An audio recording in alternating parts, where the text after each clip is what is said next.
Ada for exposing my parents when they forgot about me on their wedding. I know this seems like a weird situation, but I just feel so angry and depressed that I feel the need to vent even if no one is listening. So I, 17F, was recently forgotten about on the day of my parents' wedding. My parents have been together for about 25 years, but they never actually got married. That's why when my dad, 50M, proposed to my mother, 49F, on their anniversary, which they have always celebrated on the date my mother found out she was pregnant with my eldest sister, even tough they were already together before.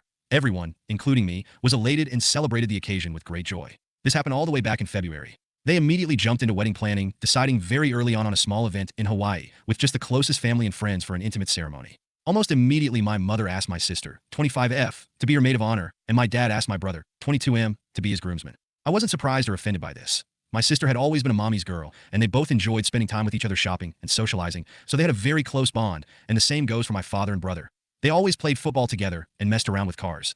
My father even trained my brother's team for a while in middle school. That had always left me as the odd one out.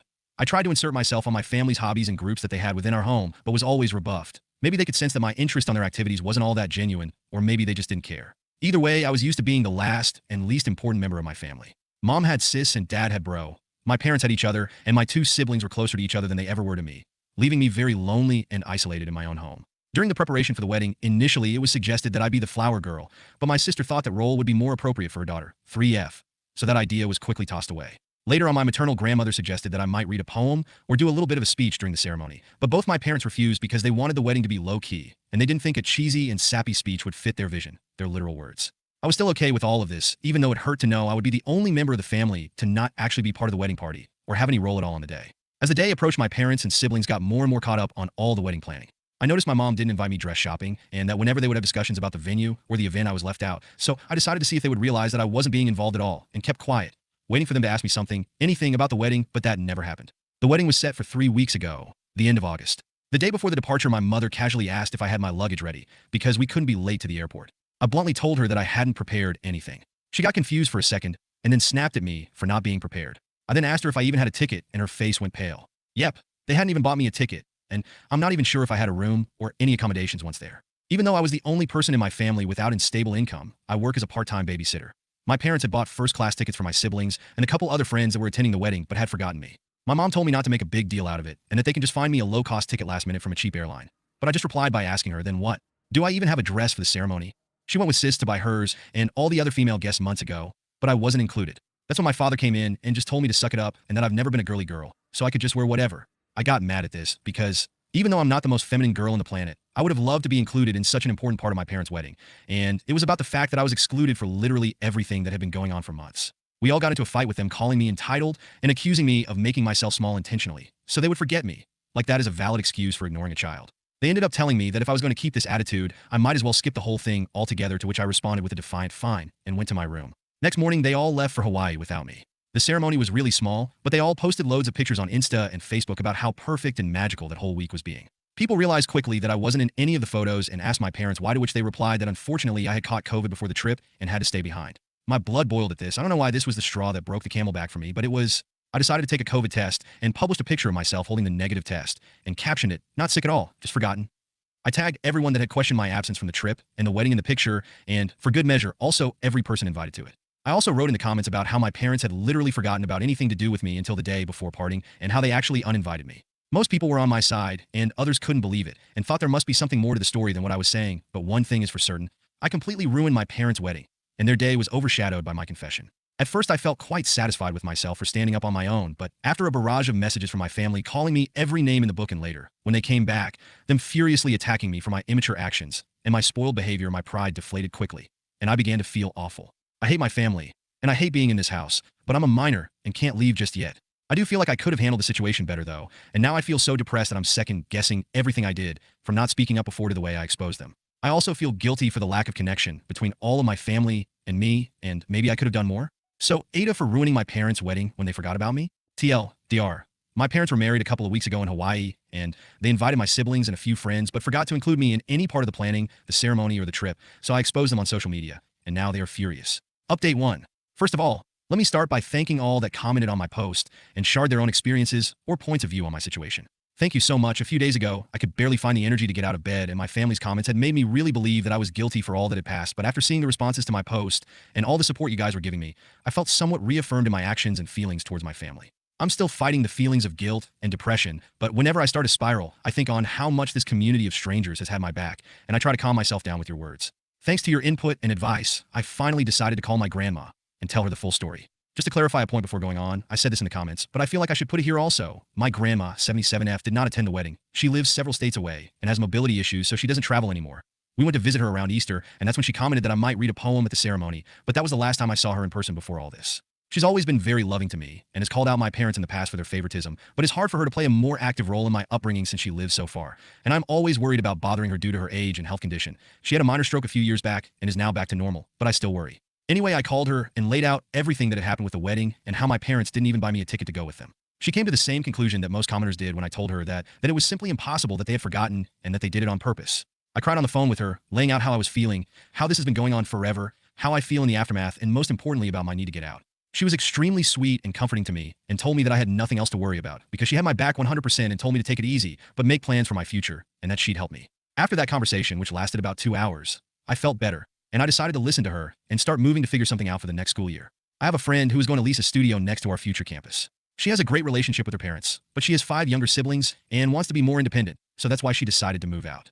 I asked her if I could move in with her temporarily and that I would pay her rent as soon as I got a job. She immediately accepted and told me not to worry about rent or anything else until I was in a better position, and we had a good cry together when I told her all about my parents' wedding incident. So this all happened a couple days ago, and I was planning on doing the update then, but my grandma called my parents and my siblings to lecture them about how they were treating me. My brother just sent me a text afterwards with a half-hearted apologize saying that he didn't know I wasn't included and that he just thought I wouldn't have fun on the trip, and then I posted the pic just to create drama. My sister, on the other hand, berated me and told me that I kept trying to make public my own problems and pinning them on my family when they were all innocent.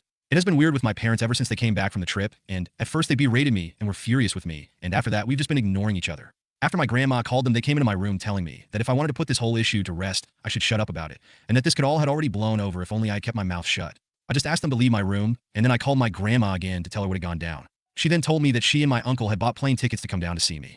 This was something that I was actually scared about because my grandma's health is not the best, and this kind of effort is a lot for her. And I know how complicated it is for her to get on a plane, so I tried to dissuade her from coming and told her everything would be okay.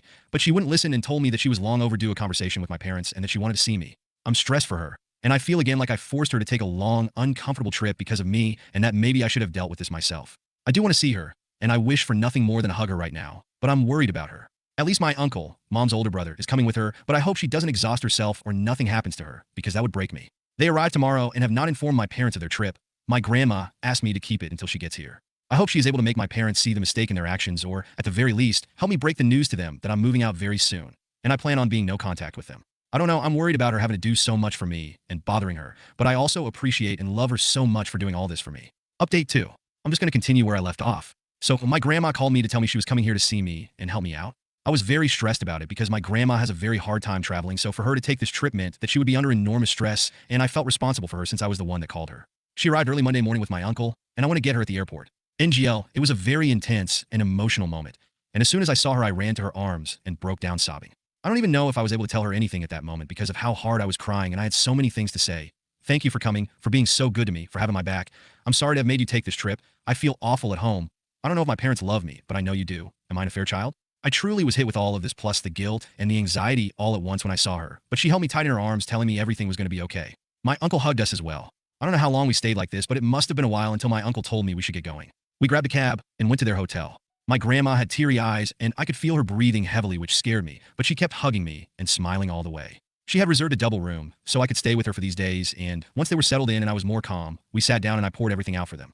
The years of neglect and the emotional abuse. How I was feeling miserable after the trip, but also for years now. How my parents have been trying to make me feel guilty for all of this that has happened. How I was scared about my future. But my endpoint one priority at the moment now was to move out of that house, even at the expense of my schoolwork. How I have made arrangements to move in with my friend, and I was looking for a job. And I told them about this post, and how some people thought I might be an affair child, and that I was beginning to question that as well. It was a lot, and I could tell they were both really affected by what I was saying, but they kept comforting me and making me feel safe to open up to them. After I unloaded all my concerns with them, my grandma reassured me that I had nothing to worry about anymore and that she would be here for me always. First of all, she reassured me that I was not an affair child and that both my parents were thrilled when my mother got pregnant with me and that she knew the ultimate deal breaker for my mom was cheating, and she believed it was the same for my father. Apparently, the favoritism began showing when I was around 3 to 4 years old, when my parents were constantly complaining about having a young kid in the house, and they were bothered because they could take my older siblings to their stuff, but not me, and I was also very shy and a bit of a crybaby, which they had no patience with and made me very different from my siblings.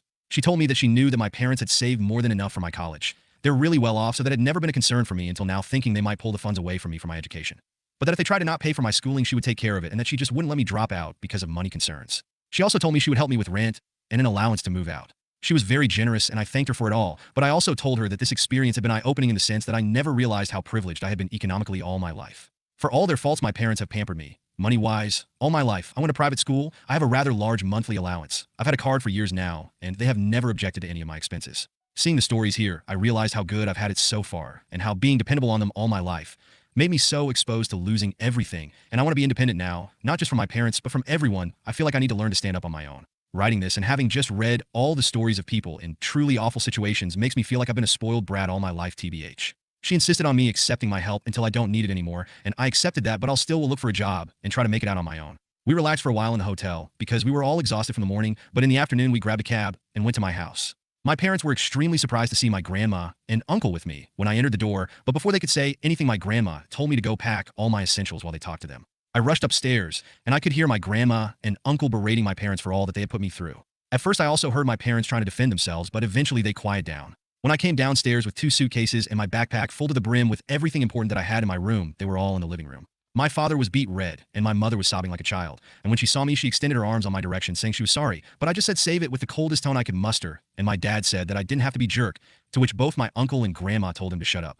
I left the house at that moment and waited for the cab outside. In the hotel, my grandma reassured me that I wouldn't have to go back to them, and that they told her my college tuition was never in question for them, and that they had planned to throw me an extravagant birthday party to make up for the wedding mess, and were going to be giving me a car as an apology for everything. But my grandma was having none of that BS, because it was pretty obvious to her that they were only trying to save face, and they were coming up with these things on the fly, and that a party in a car would not make up for all that they have put me through. Apparently, the moment that broke my mother was when she told her that I had even questioned my paternity, and she started crying then, but my grandma told her that what else could they expect when they had excluded me repeatedly from all family events since I was a child. She told me that she would make sure they made the payments to my school, unless I preferred to completely cut ties with them and have her pay until I can pay myself, and I asked her to do that. I felt bad because I feel like it's not her responsibility, but I truly don't want anything else from my parents anymore, and although my grandma is pretty well off herself, she's not as wealthy as my parents, but she reassured me that everything is all right, and that everything going to me would be taken away from my mom's inheritance. So the next day we went with my friend, her parents, and grandma to the studio where we were planning to move, and immediately upon arriving my grandma said absolutely not. I knew from pictures that the studio was very, very small and dirty, but we saw water damage and mold in the bathroom and kitchenette, and there was also rust in the little old appliances. I knew all of this beforehand, but I figured I could live with that, at least for a while. But the thing that the adults pointed out that actually made me and my friend change our minds was the fact that this studio was street level in a bad neighborhood in a building that didn't seem particularly safe and had bullet holes on the walls, which I didn't even know what those were until my friend's dad pointed it out. So grandma and my friend's parents said they would look for an apartment for us in a better location, and they'd help cover the costs. Both my friend and I want to be independent, but we realize that with our most likely minimum wage jobs in such a high demand area, we won't be able to find anything better on our own. So the plan is we're going to look for a 2-bedroom apartment, and me and my friend are going to pay what we had previously planned for the studio, and her parents and my grandma will cover the difference. I know it's still quite spoiled of me to expect that help from my grandma, but after seeing the studio in person, I truly wouldn't have felt safe there. My friend's parents, who were somewhat aware of what I was going through, told me that I could move in with them until we find a nice apartment, to which I'm extremely grateful since grandma is going back in a couple of days, and I've been staying in the hotel with her ever since. Apparently my friend, her parents, and my grandma spoke about this before coming to me to make sure I had some safe place to stay until we move into the apartment, which is still to be found. I teared up a little as I thanked them, seeing how people were rallying behind me to offer help. Since then, I've been moving some of the stuff I had left at my parents and setting my space in my friends. My mom keeps crying and apologizing every time I go back, and even my father has said sorry, but I remain distant and cold towards them. My sister called and said that our mother was a mess and that I was a D***CK for what I had done, but before she could say anything else, I hanged up the phone and blocked her. I was going to block my brother as well when I saw that he had sent me a very long message apologizing again and again for all that he has done to me and for not realizing our parents were treating me so poorly. He says he's been doing a lot of self-reflection on the day since grandma called and realized that he had been in the wrong for assuming I wasn't on the trip because I wouldn't want to go, and for just allowing my parents to exclude me for all those years. I sent a brief reply thanking him for his words, but telling him I need space and I was not ready to accept his apology. I feel like he might be genuine because he has never been nasty to me the way my sister has, just aloof towards me, but I also feel like I need to keep him away for the moment. Also, keeping a bridge up with my family feels like the right thing to do right now that everything is so fresh. Maybe in the future, he will show me he's just as nasty as everyone else and I block him. But as long as he respects my boundaries, I feel better not cutting him off completely. I've also made an appointment with a therapist who specializes in neglected teens, and I have my first preliminary visit next week. Again, funded by my grandma, which makes me feel ever more eager to find a job ASAP to take the burden off of her, even if she tells me time and time again she is happy to do all of this for me. That's where things stand right now. I don't know if I'll update again. Maybe when I start classes or move to the apartment. But right now, I'm just trying to enjoy some time with my grandma and my uncle and learn to grow and get rid of these feelings of guilt and depression that have been plaguing me for so long.